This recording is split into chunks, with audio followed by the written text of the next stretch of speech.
발달장애인 아이들은 판단력이나 이런 것들이 떨어지는 친구들이 많다 보니까 함부로 부려먹거나 학대하거나 하기에 우리 아이들이 가장 많을 수밖에 없지 않나. 종사자 인권도 챙겨야 되고 당사자 인권도 챙겨야 되는데 부모인 나는 정작 내 아이의 안전을 지키고 싶어서 그럼 도대체 어떤 노력을 할 수 있을까? 그래서 제대로 발견하기가 어려워요. 그런데 만약에 어느 한 건이라도 발견을 했다. 가해자한테 할 수 있는 모든 죄를 물어야 된다고 생각해요. 아주 무겁게. 엄마들이 똘똘 뭉쳐서 탄원서를 써주니까 법에서도 이 아이를 못 지키는구나. 이런 시설이나 이런 기관이나 이런 데서 학교에서 발달장애인이 학대를 받는 거는 부모들 책임이 가장 커요.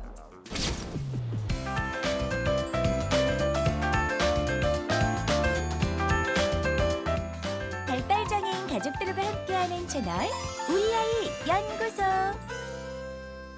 기사인데요. 작년 장애인 학대 945건, 발달장애인 72%로 최다, 이런 기사고요. 지난해 장애인 학대 사례는 945건이고 발달장애인 피해자가 72.0%로 가장 많은 것으로 파악됐다. 또 가해자는 장애인 거주시설 종사자가 21.0%로 가장 많았고 학대 유형은 신체적 학대가 33%로 가장 많았던 것으로 파악됐다. 이런 장애인 학대 사건이 발생됐는데 그 중에 72%가 발달장애인이 피해자라는 기사예요. 그래서 이거에 대한 얘기를 좀 해봤으면 합니다. 왜 장애인 학대 피해자들 중에 발달장애인이 왜 제일 많을 것 같으세요? 저는 어떻게 보면 좀 당연하다는 생각이 들어요. 발달장애인 피해자가 제일 많을 수밖에 없지. 장애인들이라는 거는 신체적이거나 정신적인 이제 한계를 가진 분들인데 발달장애인 아이들은 대부분 중복장애가 아닐 경우에는 신체 건강한데 판단력이나 이런 것들이 떨어지는 친구들이 많다 보니까 그들을 한마디로 함부로 부려먹거나 학대하거나 하기에 우리 아이들이 가장 많을 수밖에 없지 않나. 그렇죠. 발달장애인 특성상 어쨌든 자기 권리를 제대로 이제 주장을 못하기도 하고, 그러니까 자기 권리를 제대로 주장을 못하다 보니까 자기가 어떤 일을 당했다고 정확하게 말을 못하고, 그리고 또 아주 간헐적으로라도 내가 어떤 일을 당했다고 얘기를 했을 때 이게 정말 있었던 일인지에 대한 그 판단을 정확하게 이 장애인 당사자가 뭐라고 말을 함에도 불구하고 그거가 인정이 잘 안 되는 경우가 되게 많아가지고, 그래서 발달장애인들이 제일 학대가 굉장히 많죠. 그러니까 이게 여기 보면은 왜 종사자들이 가장 많다고 하잖아요. 거주시설 종사자들이 내가 이 친구한테 어떻게 했는데 이 사람이 정확하게 그거를 얘기를 한다거나 아니면 이 사람이 하는 얘기를 정확하게 그게 맞다, 진술로 받아들여지면 그러지 않겠죠, 종사자들이. 근데 사실은 이 친구가 뭐라고 말을 해도 그거를 종사자가 쉽게 바꿔서 말을 해도 그냥 다른 사람들이 판단하기에 이 종사자의 말에 더 신빙성을 가지고 있고 그렇게 판단하기 때문에 사실은 발달장애인 학대는 제가 만약에 종사자라고 해도 아주 쉬울 것 같아요. 굉장히 쉽고 안 걸리는 방법으로 잘할 수 있죠. 그래서 저는 이게 발생 건수라고 일종의 밝혀진 게 이 정도면 안 밝혀진 것은 너무너무 더 많지 않을까 이런 생각이 전 빙산의 들어요. 일각이라고 네. 단언할 수 있어요. 저도요. 저는 이제 궁금한 게 두 분은 그러면 이 발달장애인, 그러니까 장애인 학대, 그 중에서도 발달장애인 학대를 막으려면 어떻게 해야 된다고 생각하세요? 실제로 발달장애인들이 굉장히 많이 성인이 돼서도 제가 느끼기에는 수동적이고 의존적이고, 그렇다 보니까 수동적이고 의존적인 사람이 더 본인의 의견을 솔직히 잘 개진하기가 어렵잖아요. 그래서 그런 거를 어릴 때부터 많이 연습을 시키는 것밖에는 저는 그 방법을 모르겠어요. 솔직히. CCTV도 한창 특수학교에서 폭력사건 났을 때 그때는 뭐 CCTV가 없지 않았잖아요. CCTV로 인해서 오히려 교사들이 하는 말을 오히려 더 반증할 수 있었죠. 그렇지 않았다라는 걸. 그리고 사각지대도 분명히 있고 CCTV에 놓였을 때 또 당사자들의 권리 같은 것도 동의도 얻어야 되는 절차가 있다. 그래서 되게 찬반이 많았었던 것 같아서 답이 없어서 저는 그럼 부모로서 좀 답답하더라고요. 그럼 CCTV도 뭐 상의해야 되고 뭔가 종사자 인권도 챙겨야 되고 당사자 인권도 챙겨야 되는데 부모인 나는 정작 내 아이의 안전을 지키고 싶어서 그럼 도대체 어떤 노력을 할 수 있을까? 그냥 내 개인이 할 수 있는 노력에서는 그 정도밖에는 없더라고요. 발달 장애인의 역량을 강화시켜야 되는 부분이 있고 제도적으로 또 뒷받침돼야 되는 부분이 있어야 될 것 같아요. 이제 물론 피해자는 거주 시설에서 많이 나타나고 있어서 더 안타깝지만 이제 만약에 부모다 하면 아이가 어떤 아이와의 의사소통 방법을 좀 정해놓는 것도 좀 필요할 것 같아요. 예를 들어 얘가 엄마랑은 좀 알잖아요. 그럼 얘가 어떤 싫은 행동을 당했을 때 혹시나 어딜 다치거나 했을 때는 그럴 땐 어떻게 어떤 약속을 암호를 정하는 거죠. 말을 만약에 원활하게 잘 못하는 친구라면 얘가 이렇게 표현하는 거면 혹시 무슨 일 밖에서 안 좋은 일이 있었나? 라는 거를 좀 알아챌 수 있는 어떤 의사 표현 방법, 그러니까 싫을 땐 이렇게 표현하고 기분 나쁠 땐 이렇게 표현하고 아플 땐 이렇게 표현하자 뭐 이런 것들을 약속을 하거나 하고 또 부모부터도 사실 저도 이거 보면서 좀 반성도 되더라고요. 아이의 의견은 뭐 물어볼 생각 없이 그냥 나의 결정으로 다 한 적도 많고 어떤 결정이든 시간을 보내는 거에 있어서 그냥 완전히 내 위주, 내 기분 내키는 대로 이렇게 하는 부분에 대한 반성도 좀 됐지만 그래도 극한 상황은 이제 일반적인 가정보다는 다른 곳에서도 훨씬 많이 일어나죠. 그래서 그런 데 있어서는 어떤 가해자에 대한 처벌이라든지 뭐 이런 것들이 좀 강화되는 방법이 있어야 되지 않을까라는 생각이 들었어요. 그러면 제가 두 분한테 한 가지 더 질문을 한번 해볼게요. 만약에 이제 성철 씨가 어떤 주간 보호를 다니고 있고, 우리 소희는 어디 이제 지금 특사학교 다니고 있죠. 네네. 이제 다니고 있어. 근데 이제 담당하는 선생님하고 사이도 굉장히 좋고, 이 선생님이 정말 평판도 좋고, 아이하고 너무 소통을 너무 잘해. 그래서 나는 너무 마음에 들어, 이 선생님이. 그 상황이었어요. 근데 우리 반에 아주 비호감인 아이가 있어. 이 친구가 도전적인 행동도 있을 뿐더러 그거에 대한 어떤 이해, 보호자하고 소통이 잘 안 돼. 그러니까 보호자도 한마디로 우리가 얘기하는 조금 이상한 엄마인 거지. 그러니까 이제 둘이 세트로 그러는 거야. 그래가지고 같이 뭔가를 할 때 이 친구 때문에 굉장히 많이 힘들었던 상태가 됐었어요. 근데 나중에 알고 보니까 종사자가 그 아이를 지속적으로 학대를 했던 거야. 이제 그 상황이 딱 됐어. 근데 담당하는 선생님들이 내가 이러이러해서, 그러니까 이 아이를 그렇게밖에 할 수 없는 이유를 막 대는 거지. 얘가 뭐 엄마하고도 소통도 안 되고 너무 뭐 통제도 안 되고 그래서 나는 여자라서 몸도 약하고 너무 힘들었고 얘는 막 등치는 막 산만하고 이래서 너무 힘들었다. 죄송하다. 탄원서를 써달라. 그런 상태야. 근데 이런 학대 사건이 발생해가지고 선생님들이나 아니면 그 기관에서 뭐 이 선생님에 대해서 알지 않냐. 그래서 탄원서를 써달라. 아니면은 우리의 입장은 그게 아니다. 이렇게 이제 말하자면 변호를 해요. 그러면 어떠실 것 같냐는 거지. 써준다는 거죠. 네. 이제. 어떨 것 같아요? 못하는 성격. 연주 씨는 어떨 것 같아요?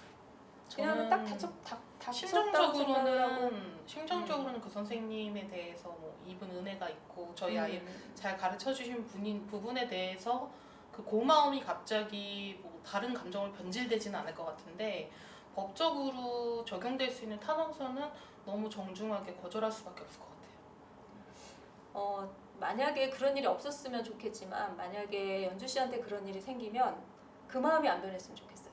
근데 사실은 이 방송을 보시는 어머님들도 그렇고 이거 남의 일이 아니에요. 그러니까 제가 그동안에 겪었던 이런 많은 사건들이 있었어요. 이럴 때마다 늘 똑같아요.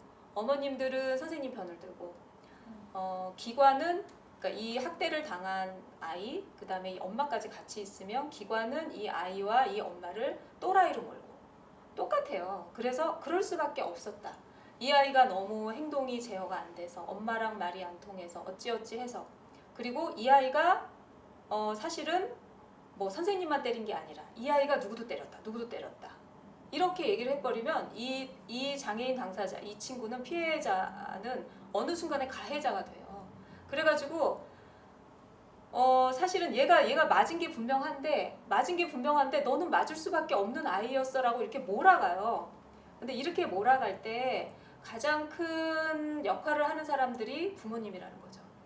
그래서 저는 어떤 친구는 그 친구가 학대를 당했어요. 그리고 누가 제보를 했는데 그 제보된 내용을 가지고 인터뷰를 해달라고 그래서 저는 그냥 인터뷰를 했어요. 이런 일이 있으니까 굉장히 안타깝다.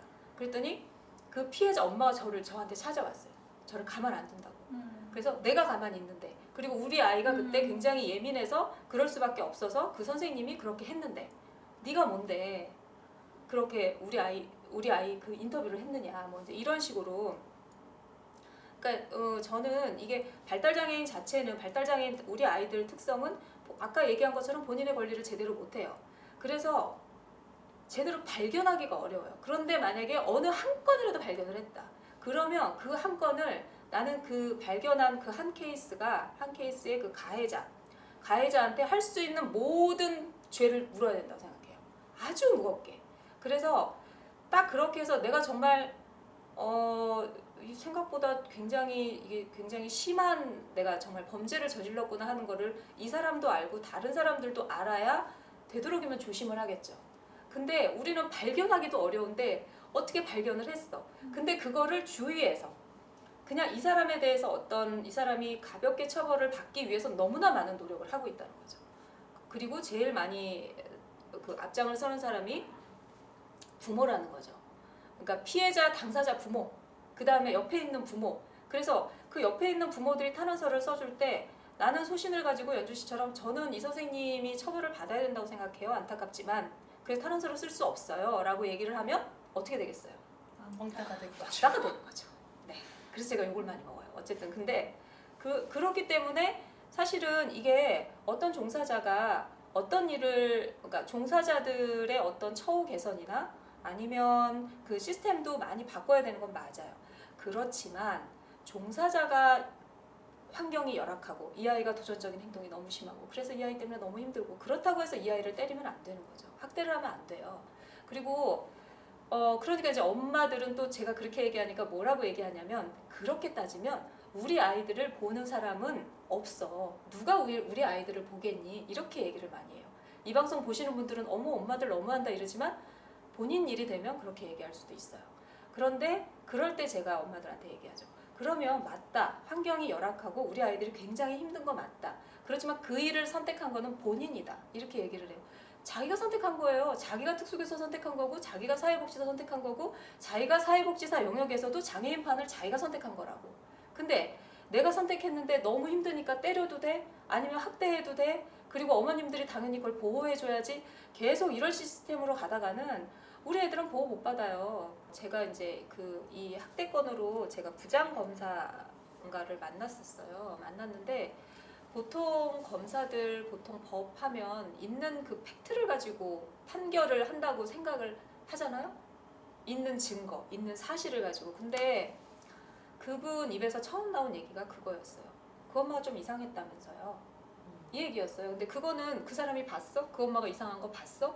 근데 그 얘기가, 그래서 저는 그 얘기를 딱 들었을 때 얻어맞은 것 같았어요. 지금 뭐래지? 그러니까 분명히 맞은 애도 있고 때린 사람도 있는데 이거는 싹 가려지고 그 엄마가 원래 좀 이상했다. 그래서 그리고 그 엄마가 이상해서 그 아이도 굉장히 이상하고 힘들었다.